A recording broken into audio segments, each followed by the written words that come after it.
Hi all, welcome to meet the right guidance. എല്ലാവരും wait ചെയ്തിരിക്കുന്ന പ്രധാനപ്പെട്ട ഒരു എക്സാമാണ് യൂണിവേഴ്സിറ്റി അസിസ്റ്റൻ്റ് അല്ലേ. അപ്പോൾ അതിൻ്റെ നോട്ടിഫിക്കേഷൻ ഉടനെ തന്നെ ഉണ്ടാവും. ഇപ്പോൾ എല്ലാവരും തന്നെ പഠിച്ചൊക്കെ തുടങ്ങിയിട്ടുണ്ടാവും. ഇനി പഠിച്ച് തുടങ്ങാത്ത ആൾക്കാരുണ്ടെങ്കിൽ നോട്ടിഫിക്കേഷൻ വരാൻ വേണ്ടി വെയിറ്റ് ചെയ്യാതെ എത്രയും വേഗം തന്നെ പഠിച്ചു തുടങ്ങുക കേട്ടോ. അപ്പോൾ നമുക്കറിയാം പ്രിലിമിനറി അതുപോലെ തന്നെ മെയിൻസ്, അങ്ങനെ 2 ഘട്ടമായിട്ടായിരിക്കും എക്സാം. അപ്പോൾ നമുക്കിതിന് മുന്നേ ആയിട്ട് SBCID അതുപോലെ തന്നെ കമ്പനി ബോർഡ് അസിസ്റ്റൻറ്റ് തുടങ്ങിയ ഡിഗ്രി ലെവൽ എക്സാമുകളൊക്കെ വിളിച്ചിട്ടുണ്ട്. അപ്പോൾ ഡിഗ്രി ലെവൽ എക്സാമുകൾക്ക് അപ്ലൈ ചെയ്തിട്ടുള്ള ആളുകൾ അല്ലെങ്കിൽ എക്സാമിന് വേണ്ടി തയ്യാറെടുക്കുന്ന ആളുകൾ ആദ്യം കടക്കേണ്ട ഒരു കടമ്പ എന്ന് പറയുന്നത് പ്രിലിമിനറി ആണ് അല്ലേ. അപ്പോൾ ഈ പ്രിലിമിനറി എക്സാമിന് ചോദിക്കുന്ന പ്രധാനപ്പെട്ട, അതായത് റിപ്പീറ്റായിട്ട് PSC ചോദിച്ചിട്ടുള്ള ക്വസ്റ്റ്യൻസ് ഏതൊക്കെയാണ്, അതായത് ഹോട്ട് ടോപ്പിക്സ് ഏതൊക്കെയാണ് എന്നതാണ് നമ്മൾ ഇന്നത്തെ ഈ സെഷനിൽ ഡിസ്കസ് ചെയ്യാൻ പോകുന്നത് കേട്ടോ. അപ്പോൾ നമുക്ക് പ്രധാനപ്പെട്ട ഹോട്ട് ടോപ്പിക്സ് ഏതൊക്കെയാണ് എന്ന് നോക്കാം. കാരണം നമുക്കറിയാം കട്ട് ഓഫ് ഏകദേശം ഒരു 50-55 മാർക്കിനൊക്കെ മുകളിൽ നമ്മൾ മേടിച്ചാലാണ് നമുക്ക് കട്ട് ഓഫ് കടക്കാൻ സാധിക്കുകയുള്ളൂ അല്ലേ. അപ്പോൾ നല്ലൊരു മാർക്ക് സ്കോർ ചെയ്യാൻ വേണ്ടി തന്നെ നമ്മൾ ഇപ്പോഴേ പ്രയത്നിക്കണം. അപ്പോൾ നമ്മൾ ഹോട്ട് ടോപ്പിക്സ് മനസ്സിലാക്കി പഠിച്ചാൽ തന്നെ നമുക്ക് ഏകദേശം ഒരു 50 മാർക്കൊക്കെ സ്കോർ ചെയ്യാൻ സാധിക്കും. അപ്പം നല്ല രീതിയിൽ ചിട്ടയായ രീതിയിൽ നമ്മൾ ഇപ്പോഴേ പഠിച്ചു തുടങ്ങുക എന്നുള്ളതാണ് ഏറ്റവും പ്രധാനം. അപ്പം മറക്കാതെ ഹോട്ട് ടോപ്പിക്സ് ഏതൊക്കെയാണെന്ന് നോട്ട് ചെയ്ത് നമ്മൾ ആദ്യമേ ഇതൊക്കെ കവർ ചെയ്തു പോകുക. ആ ടോപ്പിക്സ് നമ്മൾ ആദ്യമേ കവർ ചെയ്തു പോവുക കേട്ടോ. അതിനൊക്കെ കൂടുതൽ ഇമ്പോർട്ടൻസ് കൊടുത്ത് പഠിക്കാൻ ശ്രമിക്കുക. അപ്പോൾ നമുക്ക് നോക്കാം, ഹിസ്റ്ററി ഭാഗത്ത് നിന്നും പ്രധാനമായിട്ടും ചോദിച്ചിട്ടുള്ള അല്ലെങ്കിൽ റിപ്പീറ്റായിട്ട് ചോദിക്കുന്ന ഭാഗങ്ങൾ നമുക്ക് ഏതൊക്കെയാണെന്ന് നോക്കാം. ഒന്ന് അറൈവൽ ഓഫ് യൂറോപ്യൻസ്, അതുപോലെ തന്നെ കോൺട്രിബ്യൂഷൻസ് ഓഫ് യൂറോപ്യൻസ് എന്നത് എന്താണ്, വളരെ ഇമ്പോർട്ടൻ്റ് ആയിട്ടുള്ള ടോപ്പിക്കാണ്, റിപ്പീറ്റായിട്ട് ചോദിക്കാറുള്ളതാണ്. അപ്പോൾ പോർച്ചുഗീസുകാർ, ഡച്ചുകാർ, ഫ്രഞ്ചുകാർ, ബ്രിട്ടീഷുകാർ, ഇവരെക്കുറിച്ചൊക്കെ നമ്മൾ പഠിക്കണം. എന്നാലും നമ്മൾ പഠിക്കുമ്പോൾ ഫോക്കസ് ചെയ്ത് പഠിക്കേണ്ട ഏരിയയാണ് ഡച്ചുകാർ. ഓർക്കുക കേട്ടോ, ഡച്ചുകാരെ കുറിച്ച് നല്ല രീതിയിൽ തന്നെ പഠിക്കുക. അതുപോലെ തന്നെ പ്രധാനപ്പെട്ട വിദേശികളെയും അവർ പറഞ്ഞിട്ടുള്ള പ്രധാനപ്പെട്ട കൃതികൾ ഏതൊക്കെയാണ് അതും പഠിച്ചു പോകാൻ ശ്രദ്ധിക്കുക കേട്ടോ. ഡച്ച്, പോർച്ചുഗീസാണ് നമ്മൾ ഇതിൽ ഫോക്കസ് ചെയ്ത് പഠിക്കേണ്ട ഏരിയകൾ. അപ്പോൾ ഓർക്കുക, അറൈവൽ ഓഫ് യൂറോപ്യൻസ് ആൻഡ് അതുപോലെ തന്നെ കോൺട്രിബ്യൂഷൻസ് ഓഫ് യൂറോപ്യൻസ് വളരെ ഇമ്പോർട്ടൻ്റ് ആയിട്ടുള്ള ഒരു ടോപ്പിക്കാണെന്ന് ഓർക്കുക. അതുപോലെ ട്രാവൻകൂർ ഫ്രം മാർത്താണ്ഡവർമ്മ ടു ശ്രീ ചിത്തിര തിരുനാൾ, തിരുവിതാംകൂർ ഭരണാധികാരികൾ വളരെ ഇമ്പോർട്ടൻ്റ് ആയിട്ടുള്ള ഒരു ടോപ്പിക്കാണ്. ഇതിൽ നമ്മൾ ഫോക്കസ് ചെയ്ത് പഠിക്കേണ്ടത്, അതായത് കുറേ രാജാക്കന്മാരുണ്ട് അല്ലേ, അതിൽ നമ്മൾ ഫോക്കസ് ചെയ്ത് പഠിക്കേണ്ടത് അല്ലെങ്കിൽ റിപ്പീറ്റ് ആയിട്ട് ക്വസ്റ്റ്യൻസ് ചോദിച്ചിട്ടുള്ളത് മാർത്താണ്ഡവർമ്മ, അതുപോലെ തന്നെ ശ്രീ ചിത്തിര തിരുനാൾ, അതുപോലെ സ്വാതി തിരുനാളൊക്കെയാണ് കൂടുതലായിട്ട് റിപ്പീറ്റായിട്ട് ക്വസ്റ്റ്യൻസ് കണ്ടിട്ടുള്ളത്. അതുകൊണ്ട് തന്നെ നമ്മൾ പഠിക്കാൻ നേരത്ത് മാർത്താണ്ഡവർമ്മ, സ്വാതി തിരുനാൾ ഇവർക്കൊക്കെ ഇമ്പോർട്ടൻസ് കൊടുത്ത് തന്നെ പഠിക്കുക. മാർത്താണ്ഡവർമ്മയെക്കുറിച്ചൊക്കെ പഠിക്കുമ്പോൾ കുളച്ചൽ യുദ്ധത്തെക്കുറിച്ചൊക്കെ നല്ല പ്രാധാന്യം കൊടുത്ത് തന്നെ പഠിക്കാൻ ശ്രദ്ധിക്കുക കേട്ടോ. കാരണം റിപ്പീറ്റായിട്ട് ചോദിക്കുന്ന ഒരു ഭാഗമാണ് ഇത്, ട്രാവൻകൂർ ഫ്രം മാർത്താണ്ഡവർമ്മ ടു ശ്രീ ചിത്തിര തിരുനാൾ എന്നത്. അതുപോലെ തന്നെ social and religious reform movement important ആയിട്ടുള്ള ഒരു ഏരിയയാണ്. ഈ ഭാഗത്ത് വരുന്ന സാമൂഹ്യ മതപരിഷ്കരണ പ്രസ്ഥാനങ്ങൾ എന്നത് വളരെ ഇമ്പോർട്ടൻ്റ് ആയിട്ടുള്ള ഒരു ടോപ്പിക്കാണ്. അപ്പോൾ ഈ ഭാഗം പഠിക്കാൻ നേരത്തെ നവോത്ഥാന നായകന്മാരെയും കൂടെ ഉൾപ്പെടുത്തി പഠിക്കേണ്ടതാണ്. പക്ഷേ നമ്മൾ അതുപോലെ തന്നെ പ്രധാനപ്പെട്ട മൂവ്മെൻറ്റ്സ്, അതായത് വൈക്കം സത്യാഗ്രഹം, ഗുരുവായൂർ സത്യാഗ്രഹം, ഈ ഭാഗത്തു നിന്നൊക്കെ ക്വസ്റ്റ്യൻസ് കാണാറുണ്ട്. അപ്പോൾ ഇതിൻ്റെ നേതാക്കൾ ആരൊക്കെയാണ്, അങ്ങനെയുള്ള കാര്യങ്ങളൊക്കെ മനസ്സിലാക്കി തന്നെ പഠിക്കാൻ ശ്രദ്ധിക്കുക. വളരെ ഇമ്പോർട്ടൻ്റ് ആയിട്ടുള്ളൊരു ടോപ്പിക്കാണ്. പിന്നീട് വരുന്നതാണ് യുണൈറ്റഡ് കേരള മൂവ്മെൻറ്റ്, ഐക്യ കേരള പ്രസ്ഥാനം, വളരെ ഇമ്പോർട്ടൻ്റ് ആയിട്ടുള്ളൊരു ഭാഗമാണ്. ആ ഭാഗത്തു നിന്ന് ക്വസ്റ്റ്യൻസ് കാണാറുണ്ട്. അപ്പോൾ കേരള ഹിസ്റ്ററിയിൽ പ്രധാനമായിട്ടും ചോദിക്കാറുള്ളത് യൂറോപ്യന്മാരുടെ ആഗമനം, തിരുവിതാംകൂർ ഭരണാധികാരികൾ, അതുപോലെ തന്നെ മറ്റൊരു പ്രധാനപ്പെട്ട ടോപ്പിക്കാണ് ഐക്യ കേരള പ്രസ്ഥാനം, സാമൂഹ്യ മതപരിഷ്കരണ പ്രസ്ഥാനങ്ങൾ എന്നിവ കേട്ടോ. അപ്പോൾ അവ ഫോക്കസ് ചെയ്ത് തന്നെ പഠിക്കാൻ ശ്രദ്ധിക്കുക. പിന്നെ ഇന്ത്യയിൽ വരാൻ നേരത്ത്, ഇന്ത്യൻ ഹിസ്റ്ററിയിലേക്ക് വരാൻ നേരത്ത് മിഡീവൽ ഇന്ത്യ നമ്മൾ അധികം പ്രാധാന്യം കൊടുത്ത് പഠിക്കേണ്ടത് അക്ബറിനാണ് കേട്ടോ. മുഗൾ ഭരണാധികാരിയായ അക്ബറിനെ കുറിച്ചിട്ട് ക്വസ്റ്റ്യൻസ് കണ്ടിട്ടുണ്ട്. അത് നല്ല രീതിയിൽ പഠിക്കാൻ ശ്രദ്ധിക്കുക. നമ്മൾ എപ്പോഴും സിലബസ് കവർ ചെയ്യുക എന്നതാണ് ഇമ്പോർട്ടൻസ്. പക്ഷേ എപ്പോഴും നമ്മൾ പ്രാധാന്യം കൊടുക്കേണ്ടത് റിപ്പീറ്റഡ് ആയിട്ട് വന്നിട്ടുള്ള PYQs ഏതൊക്കെയാണെന്ന് മനസ്സിലാക്കി അത് ഫോക്കസ് ചെയ്ത് പഠിക്കുക എന്നുള്ളതാണ് കേട്ടോ. ഒരു സ്മാർട്ട് വർക്കിലൂടെ നമ്മൾ പഠിക്കുക എന്നതാണ് ഇപ്പോൾ വേണ്ടത്. അപ്പോൾ എന്ത് ചെയ്യുക, അക്ബർ വളരെ ഇമ്പോർട്ടൻ്റ് ആയിട്ടുള്ള ഒരു ടോപ്പിക്കാണ്, നല്ല രീതിയിൽ തന്നെ പഠിക്കാൻ ശ്രദ്ധിക്കുക കേട്ടോ. പിന്നീട് വരുന്നതാണ് ഫസ്റ്റ് വാർ ഓഫ് ഇൻഡിപെൻഡൻസ്, അതുപോലെ തന്നെ ഫോർമേഷൻ ഓഫ് INC, 1857 വിപ്ലവം മുതൽ INCയിലെ പ്രധാനപ്പെട്ട സമ്മേളനങ്ങൾ, ലാഹോർ സമ്മേളനമൊക്കെ ഒരുപാട് തവണ റിപ്പീറ്റഡ് ആയിട്ട് വന്നിട്ടുള്ള ടോപ്പിക്കുകളാണ്. അതുകൊണ്ട് നല്ല രീതിയിൽ തന്നെ അവ പഠിക്കാൻ ശ്രമിക്കുക. അതുപോലെ തന്നെ Mahatma Gandhi, independent movement and Mahatma Gandhi important ആണ്, അതും നല്ല രീതിയിൽ തന്നെ പഠിക്കുക കേട്ടോ. ഇനി നമുക്ക് വേൾഡ് ഹിസ്റ്ററിയിലേക്ക് വരുമ്പോൾ പ്രധാനപ്പെട്ട ഭാഗമാണ് ഇത് റവല്യൂഷൻ എന്നുള്ളത്. അതായത് ഫ്രഞ്ച് റവല്യൂഷൻ, ഇംഗ്ലണ്ടിലെ മഹത്തായ വിപ്ലവം, അമേരിക്കൻ വിപ്ലവം, അതുപോലെ തന്നെ ചൈനീസ് വിപ്ലവമൊക്കെ എന്താണ് വളരെ ഇമ്പോർട്ടൻ്റ് ആണ്.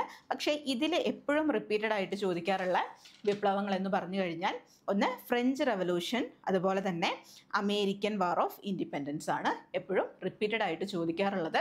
അതുകൊണ്ട് തന്നെ അവ നല്ല രീതിയിൽ ഫോക്കസ് ചെയ്ത് തന്നെ പഠിക്കാൻ ശ്രദ്ധിക്കുക. അതുപോലെ സെക്കൻഡ് വേൾഡ് വാറിനെ കുറിച്ചൊക്കെ പഠിക്കാൻ നേരത്തെ ആ ഭാഗത്തു നിന്നും ക്വസ്റ്റ്യൻസ് വരാറുണ്ട്.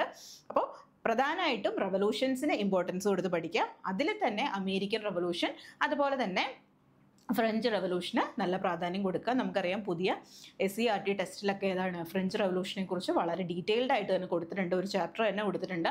അപ്പോൾ വളരെ ഇമ്പോർട്ടൻസ് കൊടുത്ത് പഠിക്കേണ്ട ഒരു റവല്യൂഷനാണ് ഫ്രഞ്ച് റവല്യൂഷൻ കേട്ടോ. ഇനി നമുക്ക് ജോഗ്രഫി നോക്കാം. ജോഗ്രഫിയിലേക്ക് വരാൻ നേരത്തെ ഇതിൽ എർത്ത് സ്ട്രക്ചർ വളരെ ഇമ്പോർട്ടൻ്റ് ആണ്. അറ്റ്മോസ്ഫിയർ, റോക്സ്, ലാൻഡ് ഫോംസ്, അതുപോലെ തന്നെ പ്രഷർ ബെൽറ്റ് ആൻഡ് വിൻഡ്സ്, ഇതൊക്കെ എന്താണ് വളരെ ഇമ്പോർട്ടൻ്റ് ആണ്. നമ്മൾ ജോഗ്രഫി പഠിക്കാൻ നേരത്തെ ഏറ്റവും കൂടുതൽ ഇമ്പോർട്ടൻസ് കൊടുക്കേണ്ടത് പശ്ചിമഘട്ടവും അതുപോലെ തന്നെ നദികളും വളരെ ഇമ്പോർട്ടൻ്റ് ആയിട്ടുള്ള ഒരു ഏരിയ ആണ് കേട്ടോ. ഇനി ഇന്ത്യയിലേക്ക് വരാൻ നേരത്ത് ഇന്ത്യൻ ജോഗ്രഫിയിൽ പഠിക്കേണ്ട പ്രധാനപ്പെട്ട ഭാഗങ്ങൾ എന്ന് പറഞ്ഞു കഴിഞ്ഞാൽ നദികൾ, ഉത്തരപർവ്വത മേഖലകൾ, അതുപോലെ പ്രധാനപ്പെട്ട ചുരങ്ങൾ, അതൊക്കെ വളരെ ഇമ്പോർട്ടൻ്റ് ആണ്. അതുപോലെ തന്നെ മണ്ണിനങ്ങളും വളരെ ഇമ്പോർട്ടൻ്റ് ആണ് കേട്ടോ. അപ്പോൾ ഓർക്കുക. അതുപോലെ തന്നെ transport system, road, water, railway, air, അതും മനസ്സിലാക്കിയിരിക്കുക കേട്ടോ. അപ്പോൾ പ്രധാനപ്പെട്ട പോയിന്റ്സ്, അതായത് നമ്മൾ ജോഗ്രഫിയിലൊക്കെ റിപ്പീറ്റഡ് ആയിട്ട് ചോദിക്കുന്ന ഭാഗങ്ങൾ ഏതൊക്കെയാണെന്ന് മനസ്സിലാക്കി തന്നെ പഠിക്കുക കേട്ടോ. അതുപോലെ തന്നെ കേരള ഹിസ്റ്ററിയിലേക്ക് വരാൻ നേരത്തും ഇമ്പോർട്ടൻ്റ് ആയിട്ടുള്ള ഭാഗങ്ങളാണ് ഇത് നദികൾ എന്ന് പറയുന്നത് കേട്ടോ. നദികൾ ഇമ്പോർട്ടൻസ് കൊടുത്ത് തന്നെ പഠിക്കുക. അതുപോലെ തന്നെ minerals and industries, energy sources, transport system, road, water, railway, air ഒക്കെ എന്താണ് വളരെ ഇമ്പോർട്ടൻസ് കൊടുത്ത് തന്നെ പഠിക്കേണ്ട ഭാഗങ്ങളാണ്. നദികളെക്കുറിച്ചിട്ടും ക്വസ്റ്റ്യൻസ് കൂടുതലായിട്ട് കാണാറുണ്ട് കേട്ടോ. ഇനി എക്കണോമിക്സിലേക്ക് വരാൻ നേരത്ത് പ്രധാനമായിട്ടും പഠിക്കേണ്ടത് നാഷണൽ ഇൻകത്തിൽ നിന്നും ക്വസ്റ്റ്യൻസ് കാണാറുണ്ട്. അതുപോലെ തന്നെ GDP, NNP, അതൊക്കെ എന്താണ് വളരെ ഇമ്പോർട്ടൻ്റ് ആണ്. അതുപോലെ 5-year പ്ലാൻസ്, നീതി ആയോഗ്, വളരെ ഇമ്പോർട്ടൻ്റ് ആയിട്ടുള്ള ക്വസ്റ്റ്യൻ ആണ്. റിപ്പീറ്റഡ് ആയിട്ട് ആ ഭാഗത്തു നിന്നും ക്വസ്റ്റ്യൻസ് കാണാറുണ്ട്. അതുകൊണ്ട് തന്നെ നല്ല രീതിയിൽ തന്നെ പഠിക്കുക. നാഷണൽ ഇൻകം ഒക്കെ പഠിക്കാൻ നേരത്തെ പ്രോബ്ലംസ് ഒക്കെ സോൾവ് ചെയ്യാൻ തന്നെ പഠിച്ചു പോവുക കേട്ടോ. ആ ഭാഗത്തുനിന്ന് പ്രോബ്ലംസ് ഒക്കെ ചോദിക്കാറുണ്ട്. അതുപോലെ തന്നെ ടാക്സ് വളരെ ഇമ്പോർട്ടൻ്റ് ആയിട്ടുള്ള ഒരു ഏരിയയാണ് tax and non tax revenue എന്നത്. അപ്പോൾ അതും നല്ല രീതിയിൽ തന്നെ പഠിക്കാൻ ശ്രദ്ധിക്കുക. പിന്നെ ഒരു ഭാഗമാണ് ഇത് സിവിക്സിൽ പ്രധാനമായിട്ടും ചോദിക്കാറുള്ളത് ഇന്ത്യൻ സിവിൽ സർവീസ്, റിപ്പീറ്റഡ് ആയിട്ട് ചോദിക്കാറുള്ള ഒരു ഏരിയയാണ് ഇന്ത്യൻ സിവിൽ സർവീസും അതുപോലെ തന്നെ സ്റ്റേറ്റ് സിവിൽ സർവീസും നോക്കി വയ്ക്കുക. അതുപോലെ തന്നെ ഇ ഗവേണൻസ് ചോദിക്കാറുണ്ട്. Lokpal and Lokayukta, right to information act വളരെ ഇമ്പോർട്ടൻ്റ് ആണ്. അതുപോലെ തന്നെ പോക്സോ പഠിക്കുക കേട്ടോ. ഈ ഭാഗത്തു നിന്ന് ചോദിക്കുന്ന പ്രധാനപ്പെട്ട ഭാഗമാണ്. അതുപോലെ തന്നെ സ്കീമുകളെ കുറിച്ചിട്ടൊക്കെ. എന്നാലും നമ്മൾ ആദ്യം കവർ ചെയ്യേണ്ട ഭാഗങ്ങളാണ് Indian civil service, state civil service, e governance, information commission and right to information act, അതുപോലെ ലോക്പാൽ ആൻഡ് ലോകായുക്ത. ഇതൊക്കെ വളരെ റിപ്പീറ്റഡ് ആയിട്ട് ചോദിക്കാറുള്ളതാണ്. അതുകൊണ്ട് തന്നെ നല്ല രീതിയിൽ തന്നെ പഠിക്കുക. അതുപോലെ തന്നെ ഇലക്ഷൻ കമ്മീഷനെ കുറിച്ചിട്ടൊക്കെ നോക്കി വയ്ക്കുക കേട്ടോ. മറ്റൊന്നാണ് ഇന്ത്യൻ കോൺസ്റ്റിറ്റ്യൂഷനിൽ കുറച്ച് ടോപ്പിക്കുകളാണ് കൊടുത്തിട്ടുള്ളൂ. പക്ഷേ റിപ്പീറ്റഡ് ആയിട്ട് ചോദിക്കാറുള്ള ഭാഗങ്ങളാണ്. ഒന്ന് ഫണ്ടമെൻ്റൽ റൈറ്റ്സ് ചോദിക്കാറുണ്ട്. അതുപോലെ directive principles of state policy, അല്ലേ, DPSP, വളരെ ഇമ്പോർട്ടൻ്റ് ആയിട്ടുള്ള ഒരു ടോപ്പിക്കാണ്. അത് പഠിക്കുക. ഫണ്ടമെൻ്റൽ റൈറ്റ്സ് ചോദിക്കാറുണ്ട്. അതുപോലെ കോൺസ്റ്റിറ്റ്യൂഷണൽ അമെൻമെൻറ്റ്സ്, റിട്സും വളരെ ഇമ്പോർട്ടൻ്റ് ആണ്. കോൺസ്റ്റിറ്റ്യൂഷണൽ അമെൻമെൻറ്റ്സിൽ പ്രധാനപ്പെട്ട റിപ്പീറ്റഡ് ആയിട്ട് ചോദിച്ചിട്ടുള്ള അമെൻമെൻറ്റ്സ് ഒക്കെ നല്ല രീതിയിൽ തന്നെ പഠിച്ചു വയ്ക്കുക കേട്ടോ. അതുപോലെ പഞ്ചായത്ത് രാജും ഇമ്പോർട്ടൻ്റ് ആണ് എന്നോർക്കുക. Union list, state list, concurrent list, ഈ ലിസ്റ്റിലൊക്കെ ഉൾപ്പെട്ടിരിക്കുന്നവയും വളരെ ഇമ്പോർട്ടൻ്റ് ആണ്. അതുകൊണ്ട് തന്നെ നല്ല രീതിയിൽ പഠിച്ചു വയ്ക്കുക കേട്ടോ. ഇനി ആർട്സ്, സ്പോർട്സ്, ലിറ്ററേച്ചർ പഠിക്കുമ്പോൾ എപ്പോഴും നമ്മൾ ഓർക്കുക കറണ്ട് അഫെയർസിന് പ്രാധാന്യം കൊടുത്ത് തന്നെ പഠിക്കാൻ ശ്രദ്ധിക്കുക കേട്ടോ. ഈ ഭാഗങ്ങളിൽ പ്രധാനമായിട്ടും ചോദിക്കാറുള്ളതാണ് പ്രധാന അവാർഡുകൾ ഇമ്പോർട്ടൻ്റ് ആണ്. അതുപോലെ തന്നെ Olympics, Asian Games, Afro Asian Games, Commonwealth Games, SAF Games, ഇവയെക്കുറിച്ച് ഏഷ്യൻ ഗെയിംസ് അതിൽ ഇമ്പോർട്ടൻ്റ് ആണ് കേട്ടോ. അപ്പോൾ ഓർക്കുക, പ്രധാനപ്പെട്ട അവാർഡുകൾക്ക് ഒക്കെ ഇമ്പോർട്ടൻസ് തന്നെ കൊടുത്ത് പഠിക്കുക. സാഹിത്യം പഠിക്കാൻ നേരത്ത് എപ്പോഴും ചോദിക്കാറുള്ളൊരു ഭാഗമാണ് എഴുത്തുകാർ, തൂലികാ നാമങ്ങൾ, അതുപോലെ തന്നെ കഥാപാത്രങ്ങൾ, കൃതികൾ അറിഞ്ഞിരിക്കുക. അതുപോലെ തന്നെ പ്രധാനപ്പെട്ട അവാർഡുകൾ, ബഹുമതികൾ, അവാർഡിനർഹരായ എഴുത്തുകാർ, അതും അവരുടെ കൃതികളും അറിഞ്ഞിരിക്കുക. അതുപോലെ ജ്ഞാനപീഠം നേടിയ മലയാളികൾ ഇമ്പോർട്ടൻ്റ് ആണ് കേട്ടോ. പിന്നെ വരുന്നതാണ് സംസ്കാരം. അതിലും ഏതാണ് ഇപ്പോൾ പഠിക്കുമ്പോഴും എന്ത് റിലേറ്റഡ് ആക്കി പഠിക്കുക? കറണ്ട് അഫയേഴ്സ്, ലേറ്റസ്റ്റ് ആയിട്ട് വന്നിട്ടുള്ള അവാർഡ്സ് ഒക്കെ മനസ്സിലാക്കി പഠിക്കുക. അത് സംസ്ഥാന അവാർഡ്, ദേശീയ അവാർഡ്, അങ്ങനെയുള്ള അവാർഡുകളൊക്കെ ഉണ്ടല്ലോ, ആ അവാർഡുകളൊക്കെ മനസ്സിലാക്കി തന്നെ പഠിക്കുക കേട്ടോ. കറണ്ട് അഫയേഴ്സ് റിലേറ്റ് ചെയ്ത് തന്നെ പഠിക്കേണ്ട ഭാഗമാണ് ഇത്. എല്ലാ ഭാഗങ്ങളും കറണ്ട് അഫയേഴ്സ് റിലേറ്റഡ് ആയിട്ട് തന്നെ പഠിക്കുക. പക്ഷേ ഏറ്റവും കൂടുതൽ നമ്മൾ പഠിക്കാൻ നേരത്ത് കലാ, സാഹിത്യം, സംസ്കാരം, ആ ഏരിയ നല്ല രീതിയിൽ കറണ്ട് അഫയേഴ്സുമായി ബ്ലെൻഡ് ചെയ്ത് തന്നെ പഠിക്കാൻ ശ്രദ്ധിക്കുക കേട്ടോ. പിന്നെ വരുന്നതാണ് IT. ITയിലെ എല്ലാ ടോപ്പിക്കുകളും തന്നെ വളരെ ഇമ്പോർട്ടൻ്റ് ആണ്. പക്ഷേ നമ്മൾ ഇമ്പോർട്ടൻസ് കൊടുത്ത് പഠിക്കേണ്ട ഭാഗങ്ങളാണ്. ഒന്ന് മെമ്മറി, അതുപോലെ തന്നെ നെറ്റ്വർക്ക്, അതുപോലെ IT ആക്ട് ഒക്കെ എന്താണ് വളരെ ഇമ്പോർട്ടൻ്റ് ആണ് കേട്ടോ. അപ്പോൾ ഓർക്കുക, IT ആക്ട് വളരെ ഇമ്പോർട്ടൻ്റ് ആണെന്ന് ഓർക്കുക. അതുപോലെ തന്നെ മെമ്മറി, അതും വളരെ ഇമ്പോർട്ടൻ്റ് ആയിട്ടുള്ളൊരു ഭാഗമാണ്. അതുപോലെ നെറ്റ്വർക്കും എന്താണ് വളരെ ഇമ്പോർട്ടൻ്റ് ആണ്. ഹാർഡ്വെയർ, സോഫ്റ്റ്വെയർ ഒക്കെ അറിഞ്ഞിരിക്കുക കേട്ടോ. അപ്പോൾ ഓർക്കുക, IT ആക്ട് വളരെ ഇമ്പോർട്ടൻ്റ് ആണ് എന്ന് മനസ്സിലാക്കുക. പിന്നെ സയൻസ് ആൻഡ് ടെക്നോളജി കുറച്ച് മാർക്ക്, അതായത് 5 മാർക്കാണ്, കുറച്ച് മാർക്ക് എന്നല്ല 5 മാർക്കാണ് ഈ ഭാഗത്തു നിന്നുള്ളൂ. പക്ഷേ കുറച്ച് ടോപ്പിക്കുകളാണ് ഈ ഭാഗത്തു നിന്നും കൂടുതലായിട്ട് ചോദിക്കാറുള്ളത്. ഒന്ന് ISRO, അതുപോലെ തന്നെ NASA, environmental issues and movements, ഇതും വളരെ ഇമ്പോർട്ടൻ്റ് ആണ് കേട്ടോ. അപ്പോൾ ഓർക്കുക, DRDO, ISRO, ഇതൊക്കെയാണ് നമ്മൾ ഇമ്പോർട്ടൻ്റ് ആയിട്ട് പഠിക്കേണ്ട ഭാഗങ്ങൾ. അതുപോലെ എൻവയോൺമെൻറ്റൽ ഇഷ്യൂസ്.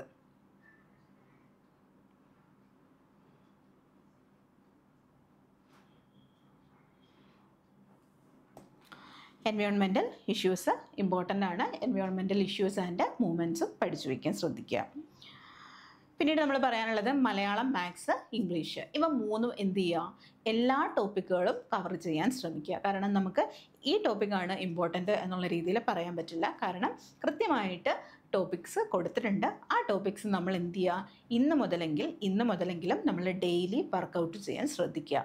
അതായത് ഇംഗ്ലീഷ്, മലയാളം, മാത്സ്, ഇതിന് നമ്മൾ കൃത്യമായിട്ടുള്ള സമയം കൊടുത്തിട്ട് എന്ത് ചെയ്യുക? ഓരോ ടോപ്പിക്കായിട്ട് പഠിച്ചു വയ്ക്കുക. ഇപ്പോൾ മലയാളത്തിലൊക്കെ വിപരീത പദങ്ങൾ, പര്യായ പദങ്ങൾ, അതുപോലെ തന്നെ സ്ത്രീലിംഗം, പുല്ലിംഗം, അങ്ങനെ കുറേ ഉണ്ട് അല്ലേ? അവയൊക്കെ എന്ത് ചെയ്യുക? ഓരോ ദിവസമായിട്ട് 1-2 ദിവസം കൊടുത്ത് ഓരോ ടോപ്പിക്കും കവർ ചെയ്യുക.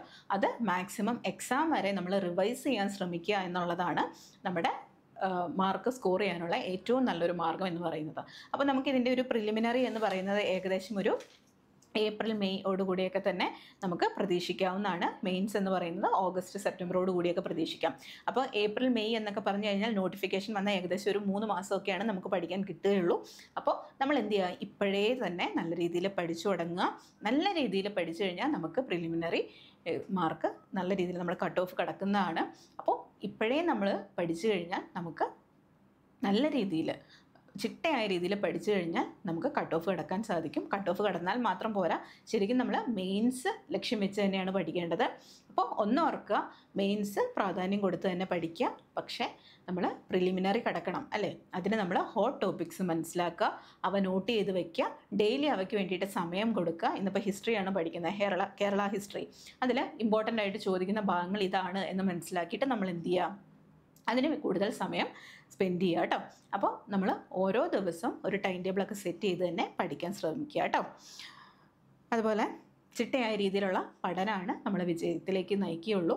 അപ്പോൾ എത്രയും വേഗം തന്നെ നോട്ടിഫിക്കേഷൻ വരാൻ വെയിറ്റ് ചെയ്യാതെ നമ്മൾ പഠനത്തിലേക്ക് കടക്കുക, നല്ല രീതിയിൽ തന്നെ പഠിക്കുക എന്നുള്ളതാണ് വളരെ ഇമ്പോർട്ടൻ്റ് ആയിട്ടുള്ള കാര്യം. അപ്പോൾ നമ്മൾ യൂണിവേഴ്സിറ്റി അസിസ്റ്റൻറ്റിൻ്റെ ഒരു ബാച്ച് ഓപ്പൺ ചെയ്തിട്ടുണ്ട്. അതിൽ പ്രിലിമിനറി അതുപോലെ തന്നെ മെയിൻസ് ഇവ രണ്ടും ഒറ്റ ക്ലാസ്സിൽ ലഭിക്കുന്നതായിരിക്കും. അപ്പോൾ എത്രയും വേഗം തന്നെ ജോയിൻ ചെയ്യാൻ ശ്രമിക്കുക. ഇതിനെക്കുറിച്ച് കൂടുതൽ വിവരങ്ങൾ അറിയുവാനായിട്ട് താഴെ കാണുന്ന നമ്പറിൽ കോൺടാക്റ്റ് ചെയ്യുക കേട്ടോ. അപ്പോൾ ഒന്ന് ഓർക്കുക, നോട്ടിഫിക്കേഷൻ വരാൻ വെയിറ്റ് ചെയ്യാതെ എത്രയും വേഗം തന്നെ പഠിച്ചു തുടങ്ങുക. നല്ല രീതിയിൽ നമ്മൾ പഠിക്കുക. നമ്മുടെ റിസൾട്ടിൽ എത്തുന്നവരെ നമ്മൾ ഹാർഡ് വർക്ക് ചെയ്യുക കേട്ടോ. അപ്പോൾ മറ്റൊരു സെഷനുമായിട്ട് നമുക്ക് വീണ്ടും കാണാം. Thank you.